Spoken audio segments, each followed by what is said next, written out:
নমস্কার আমার প্রিয় ছাত্রছাত্রীরা, তোমরা সকলে কেমন আছো? আশা করছি তোমরা সকলে ভালো আছো। আজকে ক্লাস 10-এর জ্যামিতি বিষয়ক একটা ছোট্ট অঙ্ক করব। কি বলা আছে? দুটি বৃত্তের ব্যাসার্ধের দৈর্ঘ্য যথাক্রমে 8 সেমি ও 3 সেমি এবং তাদের কেন্দ্রদ্বয়ের মধ্যে দূরত্ব 13 সেমি। বৃত্ত দুটির সরল সাধারণ স্পর্শকের দৈর্ঘ্য নির্ণয় করো। দেখো, তাদের কেন্দ্রদ্বয়ের, বৃত্ত দুটোর কেন্দ্রদ্বয়ের দূরত্ব কত আছে? 13 সেমি। আর ওদের ব্যাসার্ধ কত বলা আছে? 8 সেমি আর 3 সেমি। এবার 8 আর 3 যোগ করলে কত হচ্ছে? 11 সেমি। তাহলে ব্যাসার্ধ দ্বয়ের যোগফল কিন্তু 11 সেমি হচ্ছে 13 থেকে ছোট। এখানে 8 আর 3 যোগ করে 11 পাওয়া যাচ্ছে, এটা 13 থেকে ছোট। অর্থাৎ এদের ব্যাসার্ধের যোগফল বৃত্তের কেন্দ্রদ্বয়ের দূরত্ব থেকে ছোট। তার মানে বৃত্ত দুটো কখনো পরস্পরকে স্পর্শ করবে না, দূরত্বে থাকবে, ফাঁকা ফাঁকা থাকবে বৃত্ত দুটো। দেখতে এরকম হবে। এখানে একটা বৃত্ত আঁকলাম আর এইখানে একটা বৃত্ত আঁকলাম, এরকম হবে। ওদের মধ্যে দূরত্ব বজায় থাকবে, স্পর্শ করবে না, ছেদও করবে না। সেটা আগে আমরা চেক করে নিলাম। এবার দেখো, দুটো বৃত্ত যদি পরস্পরকে স্পর্শ বা ছেদ না করে তাহলে ওদের কিন্তু স্পর্শক পাওয়া যায় মোট 3টা। কিভাবে? দেখো, এইখানকার থেকে এইখানে স্পর্শক কাকে বলে? যে রেখা দুটো বৃত্তকে স্পর্শ করছে তাকে বলা হচ্ছে স্পর্শক। ছেদ কখনো করবে না, স্পর্শ সবসময় একটা বিন্দুতে করে। তাহলে আমরা যদি এরকম করে যোগ করে দিই তাহলে এরকম একটা স্পর্শক পাবো। এইরকমভাবে যদি যোগ করে দিই তাহলে এরকম একটা স্পর্শক পাবো। আরেকটা পাবো, মোট 4টা পাবো, সরি 3টা না, মোট 4টা পাবো। এই দিক দিয়ে একটা স্পর্শক পাবো আর এই দিক দিয়ে একটা স্পর্শক পাবো। তাহলে দুটো বৃত্ত যদি পরস্পরকে ছেদ বা স্পর্শ না করে তাহলে মোট 4টা স্পর্শক পাবো। তাহলে 4টা স্পর্শক, ওপর দিক দিয়ে একটা স্পর্শক, নিচ দিক দিয়ে একটা স্পর্শক, এই দিক দিয়ে একটা স্পর্শক আর এই দিক দিয়ে একটা স্পর্শক। এবার এই স্পর্শক 4টা পেলাম, তার মধ্যে দুটো স্পর্শক হবে সরল সাধারণ স্পর্শক আর দুটো হবে তির্যক সাধারণ স্পর্শক। এই যে আমাদের প্রশ্নে এখানে সরল সাধারণ স্পর্শক বলা আছে, তার মানে এই এরকম হবে। সরল সাধারণ স্পর্শক কি? যখন স্পর্শকের একই পাশে বৃত্ত দুটো থাকবে তখন সেটা হবে সরল সাধারণ স্পর্শক। যে এইটা হবে সরল সাধারণ স্পর্শক, যদি আমরা এই দিক দিয়ে আঁকি এইটাও হবে সরল সাধারণ স্পর্শক। আর যদি আমরা এইভাবে আঁকি তাহলে দেখো, একটা রেখার স্পর্শকের দুপাশে দুটো বৃত্ত থাকছে, তাহলে এটা হবে তির্যক সাধারণ স্পর্শক। আবার এই দিক দিয়েও যদি আমরা স্পর্শক আঁকি তাহলে এই রেখার দুই দিকে দুটো বৃত্ত থাকছে, বিপরীত পাশে যখন বৃত্ত থাকবে তখন সেটা হবে তির্যক সাধারণ স্পর্শক। তো আমাদের প্রশ্নে সরল সাধারণ স্পর্শক আছে এবং আমি একটাই স্পর্শক আঁকছি, দুটো স্পর্শক আঁকছি না অঙ্কের সুবিধার জন্য। এবার বৃত্ত দুটোর কেন্দ্রের নাম দিয়ে দিচ্ছি এ আর বি। বৃত্ত দুটোর ব্যাসার্ধ বলে দেওয়া আছে, এইটাকে আমি স্পর্শকটার নাম দিয়ে দিলাম পি আর কিউ। আচ্ছা, এপি হচ্ছে এই বড় বৃত্তটার ব্যাসার্ধ, মানে 8 সেমি, আর বি কিউ হচ্ছে ছোট বৃত্তটা, এর ব্যাসার্ধ 3 সেমি। অঙ্কটা খুব ছোট্ট কিন্তু বুঝতেই অনেক সময় লাগবে।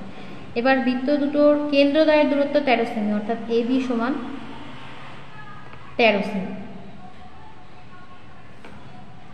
আমাদের বের করতে হবে এই যে সাধারণ স্পর্শক পি কিউ, এর দৈর্ঘ্য কত। তাহলে আমি প্রথমে লিখে নিই, ধরি এ কেন্দ্রীয় বৃত্তের ব্যাসার্ধ এপি সমান 8 সেমি ও বি কেন্দ্রীয় বৃত্তের ব্যাসার্ধ বি কিউ সমান 3 সেমি। এ বি অর্থাৎ বৃত্ত দুটির কেন্দ্রদ্বয়ের মধ্যে দূরত্ব 13 সেমি।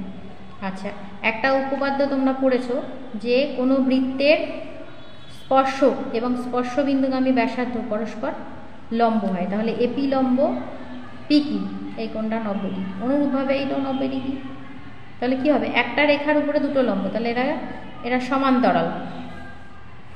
লিখব, যেহেতু এ কেন্দ্রীয় বৃত্তের পি কিউ স্পর্শক ও এপি স্পর্শবিন্দুগামী ব্যাসার্ধ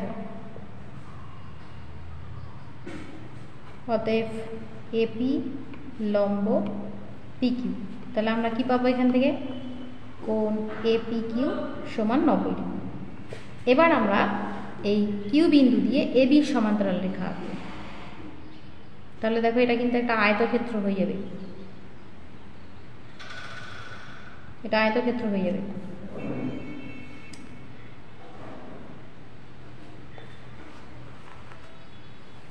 আয়তক্ষেত্র না বলে সামান্তরিক বলা হয় এটা, যেহেতু এটা সমান্তরাল এটা, এটা সমান্তরাল এটা।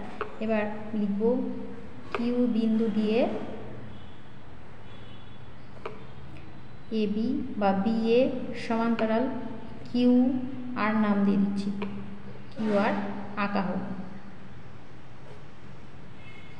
তাহলে কিন্তু এবি আর বিএ আর কিউ আর সমান হবে, এবি সমান আর কিউ দুটোই কিন্তু 13 সেমি করে হবে, 13 সেমি। তাহলে এটা একটা সামান্তরিক হলো, এটা নিয়ে আমার কোনো কাজ নেই। এবার এই ত্রিভুজটা নিব, ত্রিভুজ পি কিউ আর, ত্রিভুজ পি কিউ আর এর এই কোণটা সমকোণ পি কোণ। তাহলে সমকোণী ত্রিভুজের অতিভুজ কি? Q R. এবার পিথাগোরাসের উপপাদ্য লাগাবো। পিথাগোরাসের উপপাদ্য কি? সমকোণী ত্রিভুজের ক্ষেত্রে লম্ব স্কয়ার প্লাস ভূমি স্কয়ার সমান অতিভুজ স্কয়ার। তাহলে আমার পি আর দরকার এইটুকু, গোটাটা 8, তার মধ্যে এইটা কিন্তু 3 হবে, কিউবি আর এ আর এটা কিন্তু 3 হবে, কেননা এটার এটা সমান্তরাল। এটা যদি আমার সামান্তরিক হয় তাহলে বিপরীত বাহু সমান। তাহলে কিউ পি আর সমান কি হবে? 8-এর থেকে 3 বাদ দিচ্ছি, 5 সেমি হচ্ছে। তাহলে অতএব পিথাগোরাসের উপপাদ্য অনুযায়ী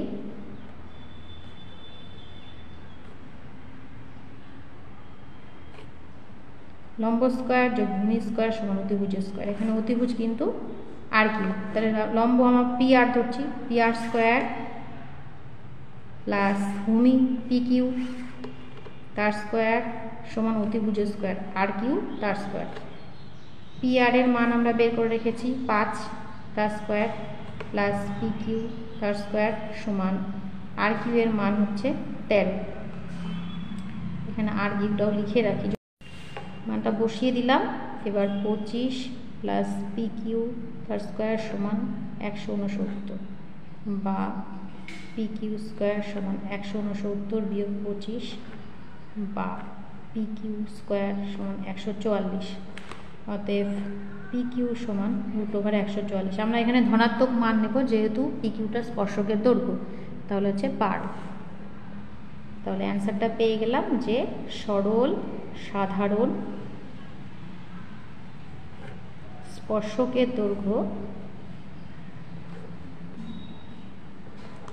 12 সেমি। দেখো অঙ্কটা কিন্তু ছোটই, খুব বড় নয়, কিন্তু এতগুলো ব্যাপার আমাদের জানতে হবে। পিথাগোরাস ছাড়া হবে না। এই যে 40 নম্বর উপপাদ্যে তোমাদের ছিল স্পর্শক আর স্পর্শবিন্দুগামী ব্যাসার্ধ পরস্পর লম্ব হয়, এটা জানতে হবে। ছবিটা ভালো করে বুঝতে হবে। তো জ্যামিতির অঙ্ক মানে বোঝার ব্যাপার, চিত্র আগে ভালো করে বুঝতে হবে, চিত্র বুঝে তারপর অঙ্ক করতে হবে। তারপর বৃত্ত দুটো যে এরকম হবে স্পর্শ করবে না সেটা আমরা প্রসেসটা জেনে নিলাম, যে ব্যাসার্ধের যোগফল আর দূরত্বের মধ্যে কি সম্পর্ক হলে এটা হবে। যদি সমান হতো দুটোই তাহলে কিন্তু বৃত্ত দুটো স্পর্শ করতো। তো কেমন লাগলো ক্লাসটি অবশ্যই কিন্তু কমেন্ট করে জানিও। যদি ভালো লেগে থাকে অবশ্যই লাইক শেয়ার করতে ভুলো না। খুব ভালো থেকো, সুস্থ থেকো। পরের ক্লাসে আবার নতুন কোনো অঙ্ক নিয়ে হাজির হব। ধন্যবাদ।